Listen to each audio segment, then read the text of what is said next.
What about Ademola Lookman? He's been looking for a move from Atalanta for a couple of seasons now, hasn't he? He absolutely has. Last summer, dug his heels in quite hard, hoping to go to Paris Saint-Germain, which didn't happen. And what a sliding doors moment, by the way, because if Ademola Lookman goes to Paris Saint-Germain, then presumably they don't spend the money on Kvaratskhelia. Are they still the same team? I mean, who knows? Maybe he's a European champion right now and Kvaratskhelia is still at Napoli, but definitely was trying to get that to happen last summer, has been trying mighty hard to get it to happen this summer. You were saying Dotun, all of Nigeria is waiting for it. I'm waiting for it. I love watching Ademola Lookman play football.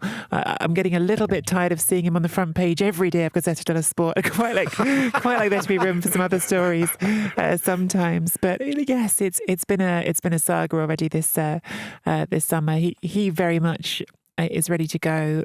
He has his heart set, it seems, at the moment on Inter. I don't think that's completely impossible that there could be another place, but Inter are the club who've come forward in a serious way for him this summer and who offer him what he wants, which is to go and play Champions League football.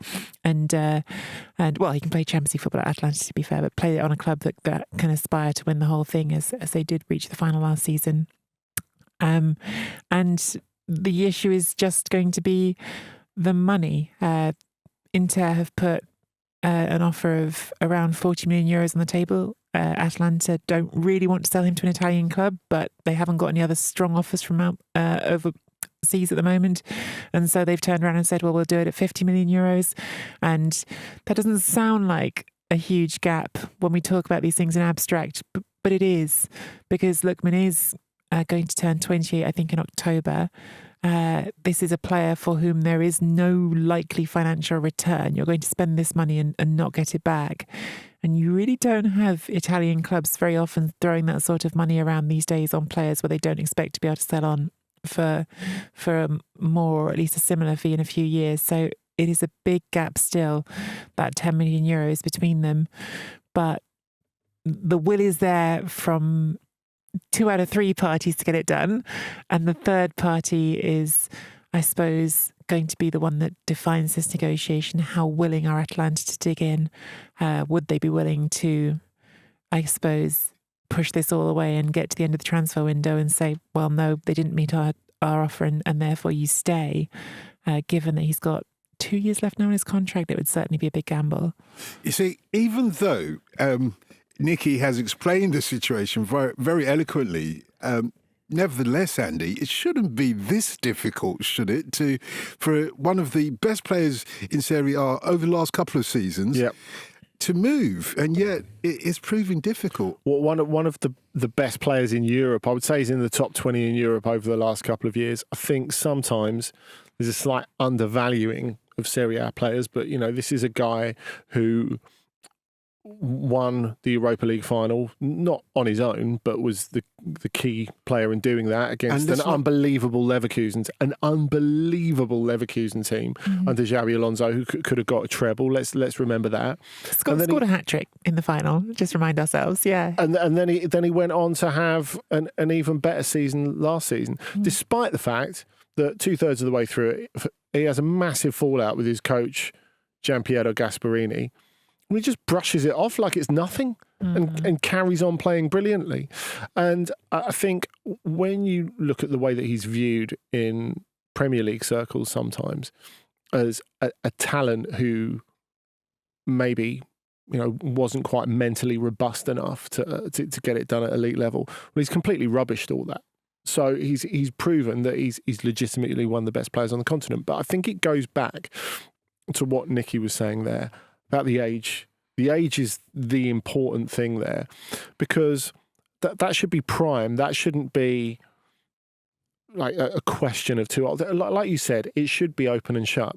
But if we look at some of the other deals and some of the other unbelievable players who are actually slightly younger than Lookman, only very slightly, but Victor Gyökeres, Victor Osimhen, deals that have been really, really hard to piece together, and they are a symptom of the fact that everyone has their eye on FFP or PSR or whatever the local equivalent is to go hand in hand with the European one. So that what Nicky said about resale and dead money, that is all super important. I think the other question with Lookman, as relates to Inter specifically, the way that last season ended, I guess they look at the fact that they need to get younger. Beppe Marotta has spoken about that. They kind of ran out of legs at the end of last season. And I think what we thought was a squad with incredible depth in the first half of last season, when it got to the second half of last season, we thought, are the backups actually any good? Is there too much of a drop-off between the best Inter 11 and the players that are below that? So they're seeking to reinforce that. So if you're looking at, say, bringing in Lookman, you're presuming that Esposito, who haven't been out on loan, is promoted, again, younger. These are presumably, they hope, upgrades from Taremi, who will probably leave before the end of the deadline, who hasn't really worked out. Marko Arnautovic, who didn't work out at all. But does that mean that Lookman is a starter or a squad player? And then how much can you justify playing him? If they do include Lookman in the 11, which you would assume they would, because they're going to buy him for a lot of money if they do buy him into, do they have to change the shape of the team? And does Christian Kivu want to change the shape of the team? He's almost, when I think about Inter last season, I absolutely don't see how he fits easily into what Inzaghi ran as a system in the 3-5-2. He plays his best football, or certainly did at Atalanta, coming in from the left-hand side, coming onto a stronger foot, and not just doing that traditional, because I don't think of him as a winger at all, but he's like a wide forward, really, isn't he? He's a wide forward, but not doing that, I suppose, traditional wide forward thing of just coming in to shoot on your right foot. But also, when you look at where a lot of his goals come from, which is inside the area, it's because he drifts in so effectively from that left-hand side to find the space in the box. Like, he does that very, very well. So how do you do that in a 3-5-2? It's not easy. There's not an obvious way of doing it. Does he replace Thuram sometimes? I guess is the question. Yeah, I think from Inter's point of view, absolutely, when we tell the story of Inter's season and how it ended so disappointingly after promising so much, depth is a real thing. When you play close to 60 games in a season, you really do need to think of not just a starting 11. You need to think about players that can come in and out. So I do think it would be a question sometimes of horses for courses and having the opportunity to give those players rests. But I also think Christian Kivu has come in and acting like a man who intends to make this his own team. I don't think it will necessarily always be 3-5-2. I could very easily see, if you have those three players, some games you go for a front three. And by the way, don't forget they've also signed Bonni this summer from Parma. And I think what we're hearing from Kivu, what we're seeing in the glimpses we saw, I guess, at the Club World Cup and the general principles of his game, I think we're going to see a team that is a bit more willing to trust players to take on the one-on-ones and go for and take the man on sometimes, which is something that Lookman absolutely can do and can give you, because it was so much about the interchanges with Inzaghi. That was what made the team so special. It was all about swapping positions, but it was very rarely about what Atalanta do so well, which is go on, take your man on. That wasn't really what Inter did. So I think it's about, as well, giving yourself different options for different kinds of opponents. But what I would say with Lookman, the thing which, just to bring the conversation back to his value and the way he stands out, and perhaps again things that might chime with Inter, given that their league season was really this story of being the best team, but they're not winning the big games when they should have done. He stood up so often for Atalanta in the biggest games, over and over and over again. I mean, even if we talk about, maybe you don't think of these biggest games, but biggest teams, Real Madrid in the Champions League last season, he had a storming game, scored a goal with a nutmeg and was brilliant off the left-hand side. But back in October when they went away and smashed Napoli. Yeah, exactly. Yeah. That was the next game I was about to say, another game that just jumped straight into mind. He is really, I think, someone who has shown that he stands up on those occasions over and over. And all of that is good material for Inter. I think there's this fear that is possibly also factors into why he has no more interest. There's this, I think, sometimes overstated, I think I've overstated it in the past, fear of these Atalanta players never look quite as good when they're not at Atalanta with Gianpiero Gasperini. But I actually think, oddly, out of all of them, he's the one I most trust to not be like that, because he's always been something above and beyond the system. I feel like he's always been actually this player who can do things on his own. And I think that is why I don't have that fear as much with him. I think he's a sensational footballer, and I hope that wherever he ends up, we get to see him used to his best, because yes, he's at the point of his career now where that career is not going to go on forever, and we want to see this peak years him somewhere where he can express himself to the maximum. I'll tell you what, my image of Ademola Lookman is always that, and when you were talking about the kind of leadership, how he carried Atalanta, he's always the kind of striker that scores a goal and then rushes into the to the net to retrieve the ball and say, come on, we can score another one, come on, and lead. But what all the addicts want to know, yes, the mighty Charlton Athletic faithful, because let's not forget his roots, what they all want to know is what happens if he doesn't get this transfer to Inter? What happens to Ademola Lookman then? Atalanta are a fascinating story all of their own this season. We have had we've been treated to, frankly, this great Gianpiero Gasperini era in which they went from being this surprise package of making the most of their assets, this selling club that was very effective, into being this team of, hang on, they're becoming one of the dark horses who punch above their weight a lot, into being, frankly, the last couple of years, just straight up one of the best teams in Italy. No qualifications required to it. They won the Europa League very deservedly, beating, as Andy said, Bayer Leverkusen on the way, beating Liverpool along the way. They earned that in the most serious way you can earn it. And how much of that magic was just Gasperini? How much of that was just this manager who kept rebuilding teams on the fly and changing everything as he went? We're about to find out. Ivan Juric has come in, who is very much a disciple of his, not going to tear things up, I suppose, in contrast to Kievo Inter. But can he hold that together and get the same magic out of it?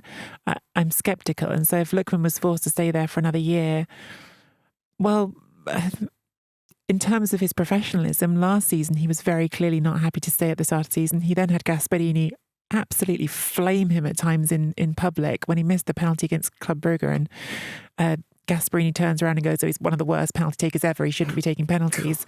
And you think, that is not a healthy relationship between manager and player, and yet Lookman just carried on scoring goals afterwards because that's what he does.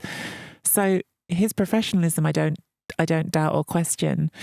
What comes next for Atalanta, who also just sold Matteo Retegui, by the way, Serie A's top scorer, that's a much more open question, I think, at this point in the summer. I think that's the thing, isn't it? Because like or loathe Gasperini, the optics of a couple of your big players leaving after your totemic manager leaves, I think is very hard to get past.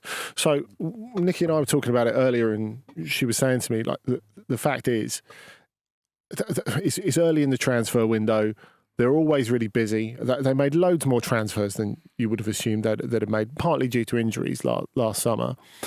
But this will be the tip of the iceberg. They'll go out and buy as well. And she's absolutely right.